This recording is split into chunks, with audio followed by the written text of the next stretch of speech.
G'day guys, what's cracking? Ralph here, and today we're going to take some photographs and edit some kangaroos. We're actually going to photograph and edit the kangaroos. We're not going to actually edit the actual kangaroos. Just not working. Gosh. Oh, it's so good. So today we've come down to Coombabah Parklands, which is nestled in the metropolis of the Gold Coast. It's this beautiful park land, because that's what it's called. It's called Coombabah Parklands, just next to Southport Airport.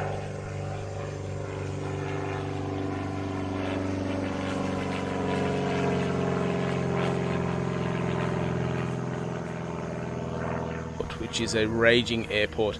It's a small strip with Cessna's landing, but this place is like a little gold mine in the midst of the city. I don't know how many acres it is, but it's massive. There's kangaroos, there's koalas, there's echidnas, there's photographers, there's tourists, there's runners, and there's plenty of bird life as well. So today we're going to bang off some shots of some kangaroos, and then I'm going to talk you through the editing of it. It's about 6 in the morning and the sun is just coming up just here behind me. So we're ready today. I'm shooting on my Tamron 150 to 200. It is affectionately called the Beast, because it's a beast, and enables us to get really close and right up personal with those kangaroos without intimidating them or frightening them off, like my son just did as he ran toward them with the camera going, stay still, I'm just coming to say hi. I see them. Don't run, just stay still. Alright, so have a squiz at these two having a go at it. When you're photographing wildlife, you're looking for the personality of the animal. Oh, it sounds a bit strange, but you don't just want a kangaroo that's just sitting there like this.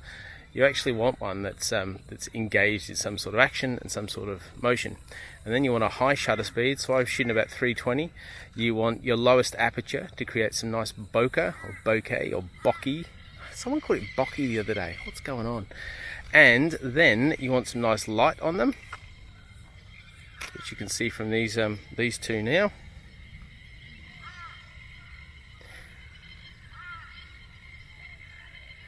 And then I usually put the ISO to auto because they're going in and out, it's dark, it's light, so we allow the full frame capacity of this camera to compensate for the noise that's created with a potential high ISO. Here's some of our crew in action, and you'll notice they're all crouched down, because crouching down puts you at the same height as the kangaroos and gives you a much more unique perspective rather than just your standard shot, which comes at an angle of about 5 foot down to something that's about 2 foot, and it diminishes the subject. Whereas if you can get lower, it increases the height of the subject and its grandeur. When it comes to extra things that you might do, I spot meter onto the kangaroo, so it exposes based on the light that's on the kangaroo and on nothing else. I will also use my tracking function on the Nikon Z6, which is handy because they're always sort of moving, so that you put it on constant focus, so the C on the autofocus, which means it focuses naturally on whatever subject it is. And you can also switch between that and sort of spot focusing, where you have the box and you can move the box around. It just depends how much movement's going on, but what you're looking for is the focus on the eye or the face. Now they're obviously a long way away, but the more you can focus on their face, that's the main feature, the more elaborate your shots will be and more captivating and eye-catching because you caught their eye. It's been a glorious morning. I don't want to take this too long, but I'm actually going to go now and edit some of these shots so you can see how you might edit some wildlife shots. It'd be epic to put the drone up, do a bit of a buzz-by on the kangaroos. For a couple of reasons. One, cool perspective, and two, they might just herd mentality or flee, and then you could just bang off some jumping, moving shots. But you can't, because the airport, and it's not good to wildlife, folks. Be kind to wildlife.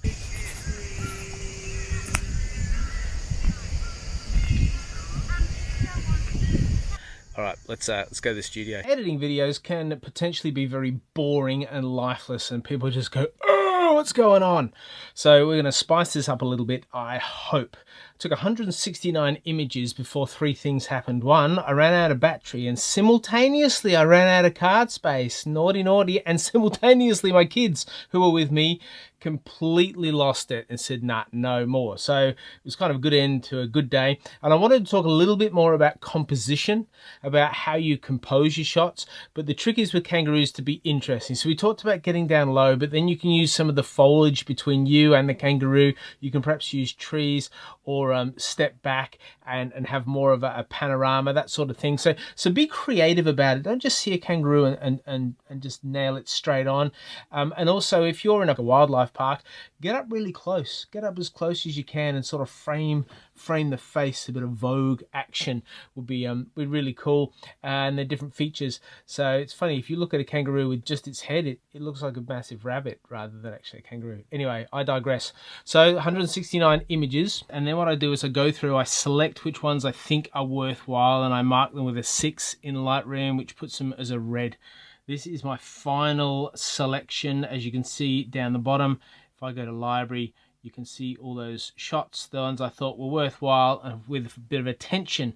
Then I go through those, 20 images, and I 5-star the ones I think for this particular exercise I really want to pay attention to, and they're the ones I'm going to edit. Now, to save you the pain of watching me edit all 6, I'm going to tell you why I chose them, and then I'm going to do a quick edit on one, and then I'm going to fast forward on the edits on the others so you can see what's happening. If you've got any questions, put them in the comments below. This is to help you think about how you might edit wildlife photos, but also not to bore you to tears. So I chose this one because it offers the most character. Like these two kangaroos, these big roos were fighting, they were going at it, and this one just stood up on its tail there, which is just funny. This one has this baby little Joey just chilling out in the pouch. This one is just like, hey, what's happening? Just having a bit of a scratch. And this one is doing the same. It's like, oh, where's my trousers gone? Where have they gone? Oh. This one, remember I talked about needing character in photos of kangaroos and their personality. Well, we've got some personality. This isn't what happened. These two were having a go at each other, and the little one was trying to like get it up on the big one. The big one's just like, no, I'm going to smack you down. But this one looks like it's a good, give me a kiss. Come here. And the little kangaroo's like, no, Dad, no, leave me alone. And then finally, we've got this one of the mum eating and the Joey eating. So comment below which one you want me to edit is what we do if this were live, but it's not live. So I'm just going to choose one, and the one I'm going to choose is the trickiest one. This one. Why is it tricky? Because it's a long way away, so we've got to start with a crop. Now I'm going to crop for normal photo ratio, which is 6:3. You can actually crop Instagram 4:5. Maybe I'll crop for Insta. Let's crop for Insta. And you get more real estate if your orientation is portrait. So if you press X, you get a portrait orientation. And then I want to zoom in, and I might capture that roo in front of us. It looks good. Because it's portrait, you can't really capture both, and we need both the fighters into it. So we're going to position them in the top third and the other kangaroo in the bottom third. Classic thirds. We go done. And if you want to see what that looks like on the full screen, you just press F. And F gives you the full picture of what it looks like. So I'm shooting a 24 megapixel Nikon Z6, which gives really good resolution. So that's not a worry. I could still blow this up to a considerable size, but I'm not going to. There's no reason for me ever to. I don't think anyone's going to ask me for this photo.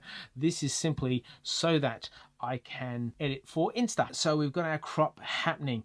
I don't usually go to exposure. That looks like it's exposed okay, and you can tell you can overexpose, it washes it out, underexpose, it gets darkened. So if you double click on your slider, it goes to how it was exposed in camera, which I think is pretty good. Because the lens and the camera I was using was the Nikon Z6, if I go to lens corrections and I enable profile corrections, there are none to correct because of the type of lens and camera I was using, so we don't worry about that. So I drop down, I go to contrast. So what I really am looking for is for those kangaroos to pop a bit. So if I decrease, it washes them out. If I increase, you see how they come forward a little bit? They're just like, hey, here we are, we're fighting. And the one that I'm really wanting is this one here. He's my main subject because he's doing this ridiculous thing with his tail, which looks epic. My kids were just laughing hard about it. So then we go to highlights. And it's always good to go darken your highlights, but in this case we know we want to highlight because the highlights are the light parts. It's where the light hits, and we want that light to just be be rimming a bit there. Shadows are these things here, the darkness here, some of the darkness on him. We go shadow, we take shadows all the way down.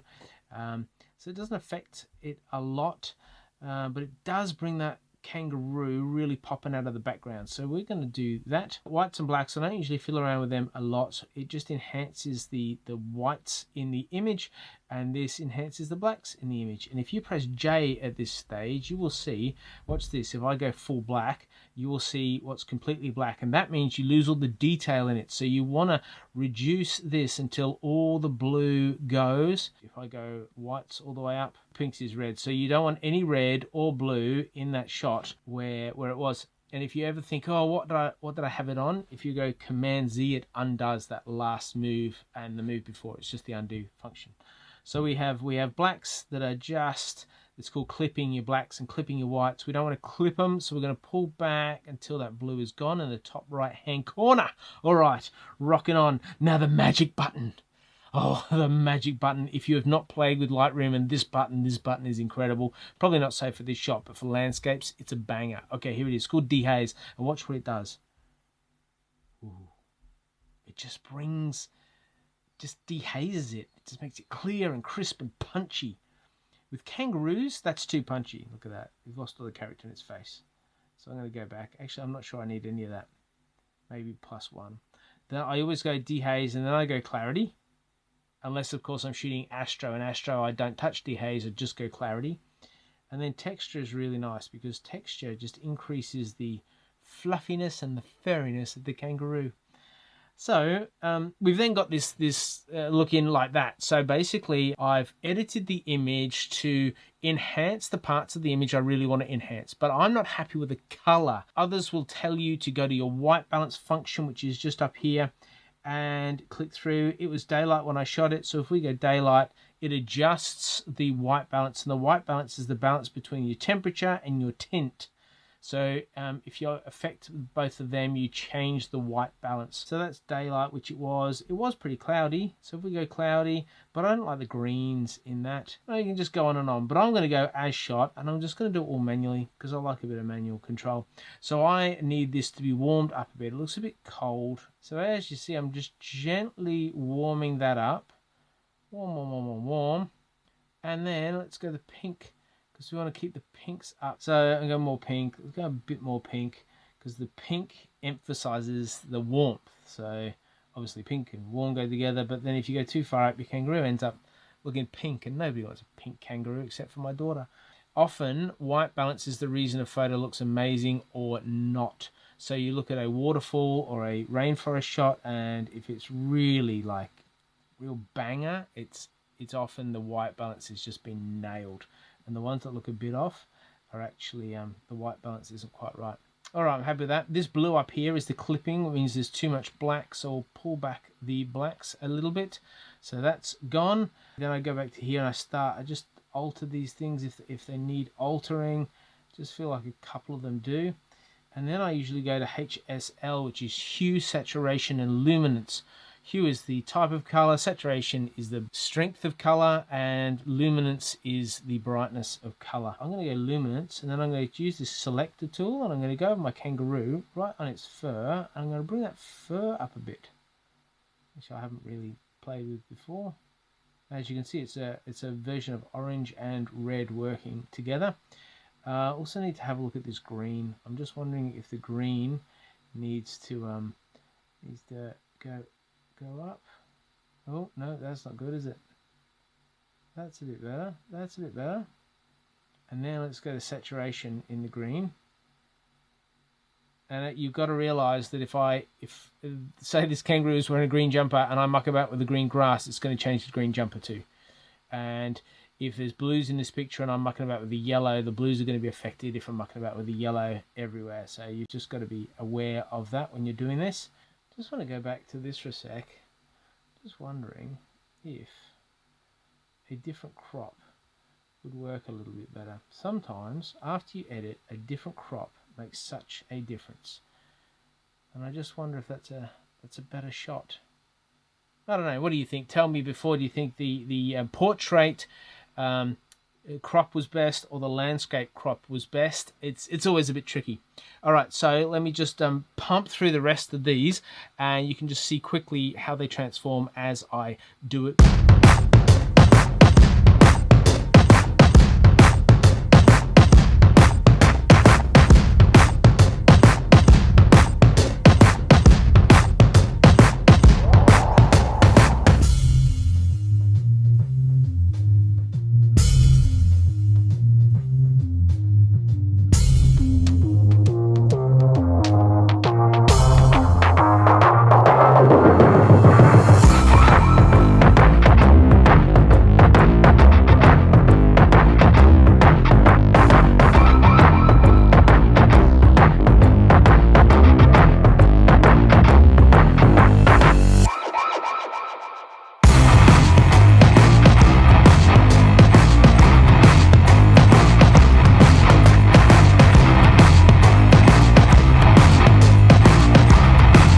There you go, that's my kangaroo edit for the day. I wasn't completely stoked with those shots, and the reason is that I was hurried when I was there, and the reason I was hurried was two things. One, I was vlogging about it, and two, my kids were there. I love taking my kids to take photos and to experience nature and so forth. I love taking my kids out, but the problem and the challenge with it is they require attention when you do, and when you're trying to be attentive to other things, everything just suffers a little bit. But I hope you've enjoyed it. Coombabah Parklands is well worth a check out. I hope you've gained something from the edits on these. The idea with editing wildlife is to work out what your subject is and enhance that and sacrifice everything else. So there you go. That's the gold of the video. See you guys.